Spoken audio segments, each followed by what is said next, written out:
ఆ రోజు నుంచి ఎప్పటికి కూడా నేను ఈ రోజు కూడా చాలాసార్లు చెప్పాను, నా తల్లి నాకు దేవుడి కంటే ఎక్కువ అని చెప్పి చాలాసార్లు ఈ మధ్యకాలంలో కూడా చెప్పాను. ఏ కారణాలు మా కోసం తను ఎంత గాయపడ్డా పిల్లల కోసం బతికింది కాబట్టి, మమ్మల్ని చూసుకుని బతికింది కాబట్టి, మమ్మల్ని పెంచడానికి బతికింది కాబట్టి మేము ఈ రోజుకి అదే చెప్పాం. అలా జరుగుతున్న క్రమంలో తర్వాత ఆల్మోస్ట్గా మా చెల్లి పెళ్ళయ్యే వరకు కూడా మా తండ్రి గారు పేర్ని కృష్ణమూర్తి గారు రోజు పొద్దున్నే ఆఫీస్ మా ఇంట్లోనే కూర్చునేవాళ్ళు, మా ఇంట్లోనే రాజకీయం నడిపేవాళ్ళు. సాయంత్రం నుంచి ఆయన నచ్చిన చోటుకి వెళ్ళేవాళ్ళు, ఆయన రెండో భార్య దగ్గరికి వెళ్ళేవాళ్ళు. ఈ క్రమం మా చెల్లి పెళ్ళి అయిన తర్వాత ఆటోమేటిక్గా ఆయన రోజు రావటం అనేది మానుకున్నారు. అప్పుడప్పుడు వస్తున్నారు. మా అమ్మ అప్పటికే పిల్లల కోసమే బతుకుతున్నాను అనుకున్నాం. సమాజానికి అంటే తెలుసు. మేము అన్నా కూడా ఆవిడ లేదు, నీకు తండ్రి ఆయన, మనం గౌరవంగా ఉండాలి, ప్రేమించాలని చెప్పి అంతే ప్రేమించాం. చనిపోయేంత వరకు కూడా కనీసం ఆయన ముందు ఏనాడు కూర్చుని కూడా ఎరగను. నేను నిలబడి ఉంటాం తప్పితే కూర్చుని కూడా ఎరగను నేను. రవీంద్ర గారు మీరేదో మాట్లాడుతున్నారు కదా, నిలబడి ఉండటమే. అంత గౌరవంగా ప్రేమతో ఉండేవాళ్ళం. ఆయన ఏనాడు మమ్మల్ని అయితే నిర్లక్ష్యం చేయాల.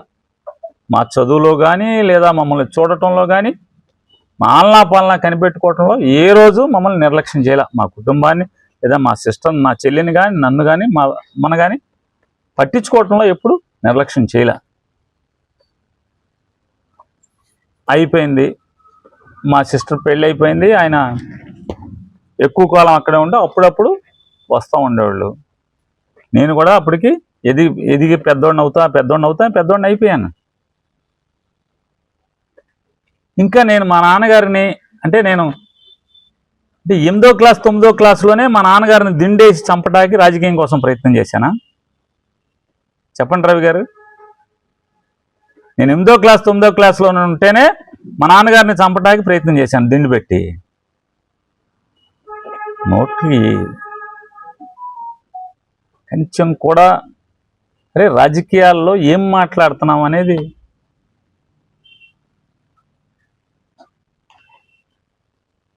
నా కర్మ. ఈ విధంగా నా కర్మ కంటే కూడా దేవుడు నాకు రాసిన కర్మ ఇది. నేను రాజకీయాలు మానుతానంటే కొడుక్కి చెప్పలేక, వద్దురా బాబు ఈ రాజకీయాలు, చాలామంది దిగజారిన మనుషులతో రాజకీయాలు చేసిన పరిస్థితి వస్తున్నాయి, రాజకీయాలు దిగజారుతున్నాయి, హాయిగా అమెరికానో పోయి శుభ్రంగా బతరా బాబు, మా దారిని మేము ప్రశాంతంగా బతుకుతాము అని చెప్పి నచ్చ చెప్పినా కూడా వినకపోవటం వల్ల, సరే కడుపును పుట్టాడు కాబట్టి వదలలేం కాబట్టి రాజకీయ నిర్ణయం తీసుకుని అతను నేను మానేస్తున్నా, నువ్వు మానేస్తున్నావు కదా, నీకు దిగుతానంటున్నాడు.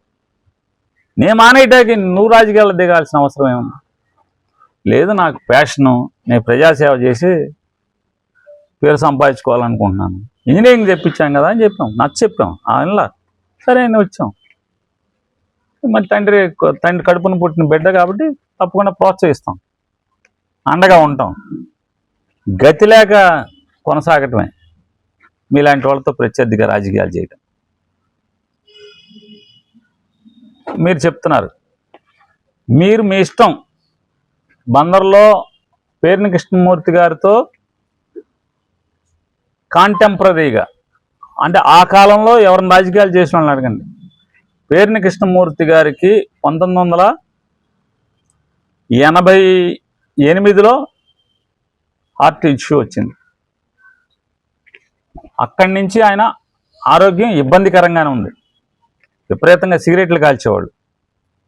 మందు అనేది ఎప్పుడు లేదు కాబట్టి బందరంతా కూడా ఆయన జీర గొంతును చూసి మందు తాగుతారనేవాళ్ళు. ఆయన ఏనాడు ఆయనకున్న లోపం వల్ల ఆయన నా తల్లి ఉండగా నత్తా విక్టోరియా గారు అనేటువంటి ఆవిడని రెండో వివాహం చేసుకోవడం తప్పితే, సిగరెట్ కాల్చడం తప్పితే అంతకుమించి నాకు తెలిసి అయితే, నేను పుట్టిన కడుపుని బిడ్డగా దగ్గర నుంచి చూసినాడుగా నాకు తెలిసి ఏ దురలవాట్లు లేవైనా. గుండె ఆపరేషన్ అయింది, గుండె ఇబ్బంది వచ్చింది. అపోలో హాస్పిటల్లో ఆర్టీసీ ఏదో యూనియన్ గొడవ జరుగుతుంటే అక్కడి నుంచి ఆ యూనియన్ దగ్గర నుంచి అపోలో హాస్పిటల్లో జాయిన్ చేశారు. వెంటనే పరిగెత్తుకెళ్ళాం అందరం. అక్కడ వైద్యం చేయించుకుని వెనక్కి వచ్చాం. ఇవన్నీ నేను చదువుకుంటానే, ఈ బాధలన్నీ కూడా నేను చదువుకుంటా ఉండగానే జరిగినాయి. ఇవన్నీ కూడా అయిపోయిన తర్వాత 89లో ఆయన ఎమ్మెల్యేగా పోటీ చేశారు. 81లో మున్సిపల్ చైర్మన్, 87లో మున్సిపల్ చైర్మన్. మా జీవితం ఈ గాథ నడుస్తున్నంతసేపు ఇవన్నీ కూడా ఆయన మున్సిపల్ చైర్మన్గానే ఉన్నారు 2 సార్లు. 1981 నుంచి 89 దాకా మున్సిపల్ చైర్మన్గా ఉన్నారు. 89 నుంచి 94 దాకా ఎమ్మెల్యేగా ఉన్నారు. 89లో ఎమ్మెల్యేగా గెలిచారు ఆయన. గెలిచిన 1 సంవత్సరానికి అసెంబ్లీలో గుండెపోటు వస్తే బైపాస్ చేశారు నిమ్స్ హాస్పిటల్లో. దానికి కిడ్నీ సమస్య కనపడుతుందని చెప్పని సుమారుగా ఒక 3 మాసాలు నిమ్స్ హాస్పిటల్లోనే కాపురం చేశాం. ఆల్మోస్ట్ నేనే ఉన్నా సేవకుడిగా, నేనే ఉండేవాడు. నేను విక్టోరియా గారు ఇద్దరం సేవకులుగా ఉండేవాళ్ళం అక్కడ. అయిపోయిన తర్వాత బైపాస్ అయింది. అయినప్పుడు కిడ్నీ ట్రబుల్ ఉందని చెప్పారు. తర్వాత ఆయనకి 93కి వచ్చేప్పటికి 2 కిడ్నీలు ఫెయిల్ అయిపోయినాయి ఆయనకి. ఎందుకు ఆయన చెప్పారంటే ఆయనకి జన్మత పాలిసిస్టిక్ కిడ్నీ ఉంది, కిడ్నీలు ద్రాక్షకాయ గుర్తులాగా మారిపోయినాయి, కాబట్టి ఆయన కిడ్నీలు చెడిపోయినాయి, మార్చమని చెప్పారు. కిడ్నీ మార్చడం కోసం చెన్నై వెల్లింగ్టన్ హాస్పిటల్లో 7 మాసాలు ఆయనకు సూట్ అయ్యే కిడ్నీ దొరకడం కోసం 7 మాసాలు హాస్పిటల్లోనే కాపురం. మేము పక్కనే చిన్న గది తీసుకుని హాస్పిటల్ పక్కనే రోజు వండుకు రావడం, అక్కడే ఉండటం, ఈయన డయాలసిస్ చేయటం. ఎందుకంటే డయాలసిస్ కంపల్సరీ వారానికి 3 సార్లు డయాలసిస్ చేయాలి. నేను చెప్పేది 1992, 93 సంగతులు నేను చెప్తాను కొల్లు రవీంద్ర గారు. 7 మాసాలు హాస్పిటల్లోనే సేవ చేశాం. తర్వాత మీరు కిడ్నీ ఆపరేషన్ చేయడానికి పనికిరారన్నారు. అప్పట్లో కలర్ డాప్లర్ అనేది ఇప్పుడు అందరూ చేస్తున్నాం. అప్పుడు కలర్ డాప్లర్ తర్వాత పర్యవసానం దాన్ని ప్రత్యామ్నాయంగా ఒకసారి చూసి చూద్దాం అన్నారు. కలర్ డాప్లర్ చేస్తే కిడ్నీ ఆపరేషన్ పనికొస్తాడని చెప్పారు, చేశారు. ఆ కిడ్నీ ఆపరేషన్ సక్సెస్ అయినప్పుడు నన్ను విక్టోరియా గారిని ఇద్దరిని కూర్చోబెట్టి, ఇక నేను రాజకీయాలు చేయడం కష్టం,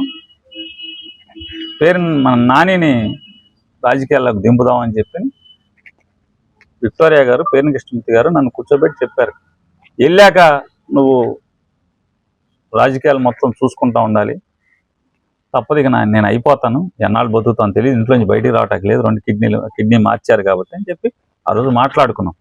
ఆ రోజు మేము ముగ్గురు మాట్లాడుకున్న మాటల దృష్ట్యానే, మేము తీసుకున్న నిర్ణయం దృష్ట్యానే ఆయన మాస్క్ వేసుకుని జనంలో కూర్చుంటే కలెక్టర్ ఆఫీస్ దగ్గరికి ప్రజలను తీసుకెళ్తాం, లేదా ఎంఆర్ ఆఫీసులు తీసుకెళ్తాం, ఏ ఆఫీస్కైనా ఇంటికి వచ్చిన వాళ్ళందరినీ కూడా తీసుకెళ్తాం అనేది ఆ రోజు నా ఉద్యోగం. అలా స్టార్ట్ అయ్యాను నేను.